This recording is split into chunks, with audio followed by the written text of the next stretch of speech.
In today's video, I'm going to teach you how to change the image zoom in Shopify. Adjusting the image zoom settings can greatly enhance the customer's experience by providing clearer details and a more professional appearance.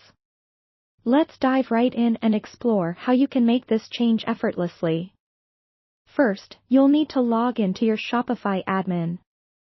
It's important to ensure you have the correct permissions to make these changes, otherwise, you may need to contact the store owner or your administrator to proceed. Once logged in, go to the online store section in the left-hand panel. This section allows you to control the design and feel of your storefront, and selecting it will reveal a menu where you'll want to click on Themes. In Themes, you'll find the live theme, the one that customers see when they visit your store. Click on the Customize button for your live theme, and this will open your themes editor. The editor is a powerful tool that allows you to tweak various design aspects to suit your brand's aesthetic. Now, here's where the magic happens. We're going to look for the product pages. On the top bar of the theme editor, there's a drop-down labeled Home Page. Click on it, and from the expanded list, select Product Pages. This takes you directly to where you can find settings specific to products. While you're in the product pages, look for an option related to product images or galleries. The specifics here can vary depending on the theme you are using. Commonly, you'd find it as image options or similar in the sidebar menu of the editor. Once you're in the right place, you'll want to find where it discusses image zoom settings.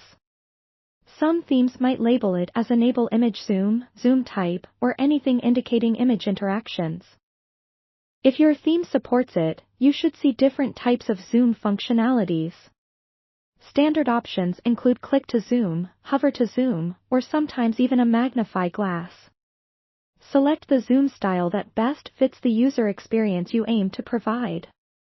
For example, hover to zoom is a favorite for many as it allows for an effortless viewing experience when customers hover their cursor over the image. After selecting your preferred zoom method, it's always best practice to preview your changes. The preview button is generally found on the top right corner of the theme editor. Click on it to see how the changes look in a real-time simulation. Make sure everything is aligned with your expectations and remember to test it across different devices to ensure responsiveness. Once you're satisfied, don't forget the most important part: click Save. This action applies your adjustments and makes them live on your website. Fine-tuning details like image zoom can make your Shopify store pop, and a smoother visual experience can lead to higher customer satisfaction. Thank you for watching today's tutorial. If you found this video helpful, feel free to like and subscribe for more Shopify tips.